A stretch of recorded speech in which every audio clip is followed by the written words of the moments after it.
Hi, this is Carolina and welcome to Confidently Balanced. Today we'll be focusing on self-sabotaging thoughts.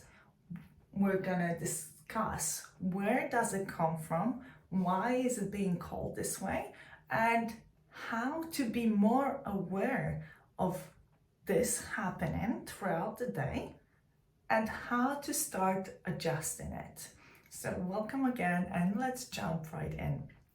So self-sabotage, I'm sure that all of you have heard about it before, and this self-sabotage can be anything from having the thoughts that will stop you from taking actions, having fear that will not allow you to move on, or expressing yourself or saying something to someone in rush and to basically help the situation, but actually making it worse.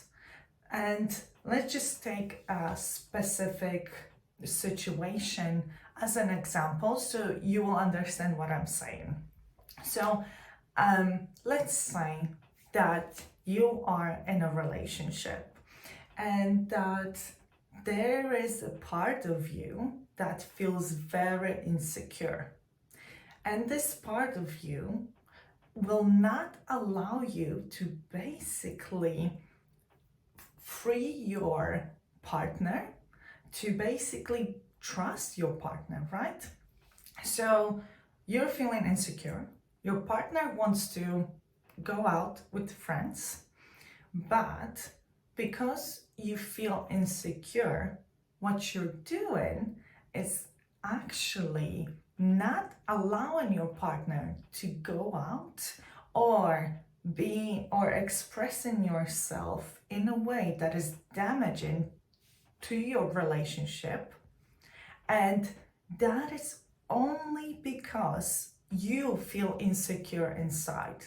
It's not because your partner actually showed you that you should be insecure, that there is something going on, but you just feel insecure because you had this deep belief about yourself for the longest of time. And you might be aware of that or you might not be aware of it. So when your partner wants to go out with his friends or her friends, whatever, right? Then what you're doing, instead of saying to your partner, yes, go enjoy yourself, it will be a great night, you actually try to make them feel guilty. You try to somehow persuade them into not going, or you're going into this victim mode of, oh, she always goes out with me, with friends, but never goes with me. And what you're doing, you're expressing this to your partner. But like I said, if your partner never showed you that there is anything to worry, and your partner is loyal, your partner is loving, your partner is just this person that you know that loves you, then you shouldn't be worrying about them going out, right? But because you feel insecure inside, and this is the belief you had from your childhood, you might start to self-sabotage the relationship and the connection that you have with your partner. So, like I said, it could be anything from, oh yeah, you're going out again. You're going out again. I'm gonna be here on my own again. It can come across like this. Or it can come across in a way that you will pretend that you're happy for your partner to go out and wish them a good evening, and you will tell them to enjoy themselves, right? But actually your vibration, your tone of voice, your gestures will show them that you're not that really excited for them.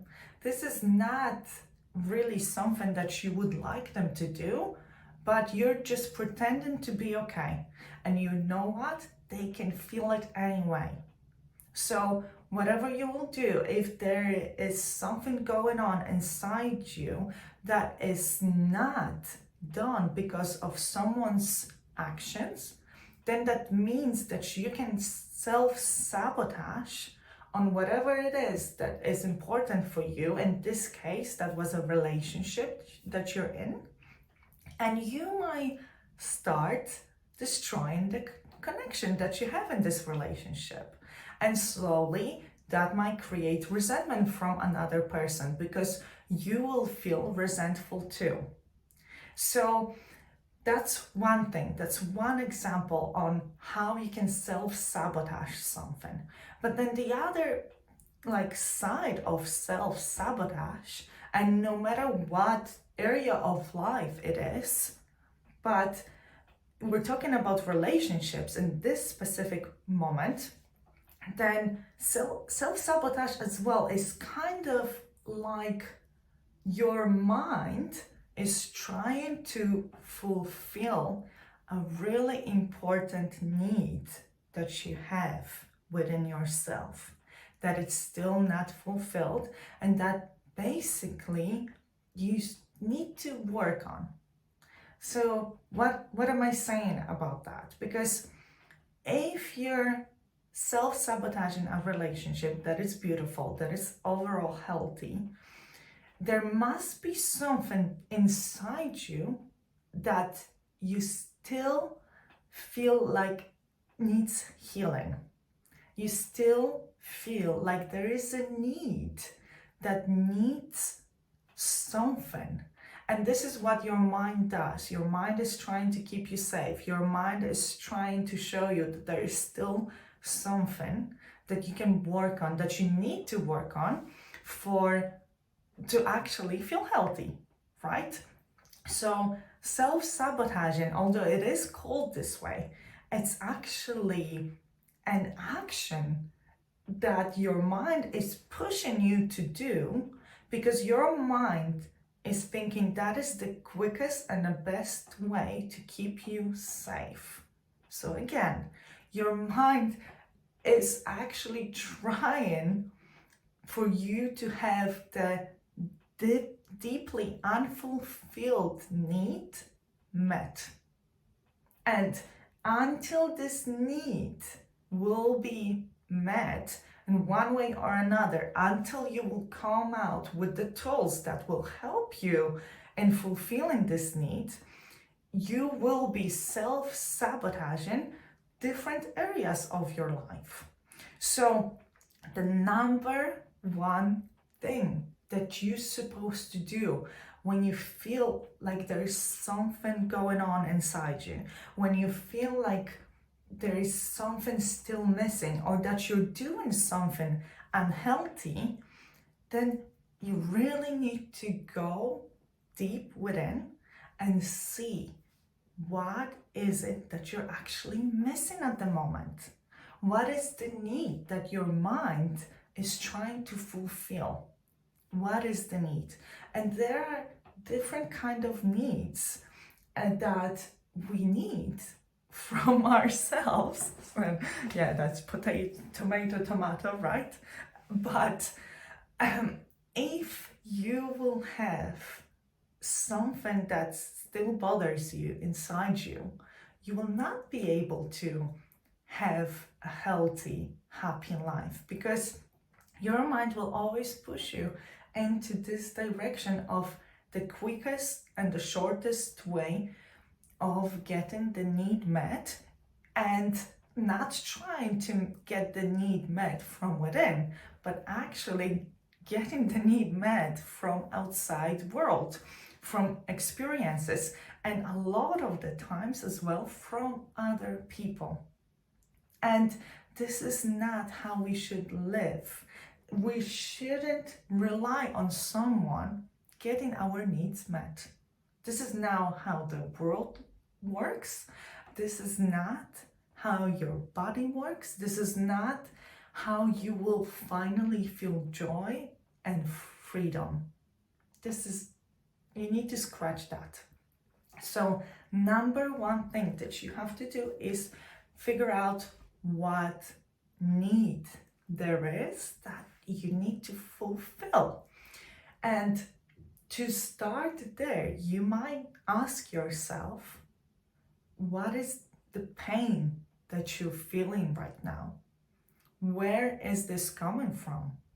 Why do you act the way you act? And go through different questions to become really aware of what's happening inside you, and then answer those questions and start to understand what is still somewhere deep inside you that you need to work on. That's a number one step. If you will become aware of the pain that you still have inside, then this will allow you to work on this specific pain. And yeah, sometimes that's the most important step, because if you're not aware, then you can't move on anywhere. You can't move on to then reprogram it. You can't. So that's one thing that I wanted to talk about when it comes to self-sabotaging and like fulfilling your needs. Ask the questions of what is going on. Try to understand yourself better. Try to understand what is still there that needs working on. And then from there, you will be able to come up with a plan on how to go about it, to how to reprogram those feelings, how to start believing in yourself, how to start feeling that this need is being met. And because you will be able to then come up with the tools that will help you to fulfill this need. And then you will be able to just basically like put it under the carpet within a certain amount of time. You will know exactly what to do when those feelings arise again, and you will know how to basically live your life. Like, you know that this is what's happening. Like, you know that there is more to it and that you can achieve this fulfillment inside you. Anyway, so that was a lot that I just talked about, but it's so important. It's so important to start there, because this is where the deep work really, really begins. And this is where a lot of things will show up, where you will realize that, okay, I am here, I am imperfect, I am working on myself, and like, I am being kind to myself. I know what I need to do. I know how to go about it. I know I can make mistakes. This is fine. And I know that I am on the path to achieve what I want, to feel how I want to feel, and to be this magnificent version of yourself that will feel good. Anyway, I hope you enjoyed this video, and if you did, then click the like button, subscribe to the channel, because we will be discussing this in more depth.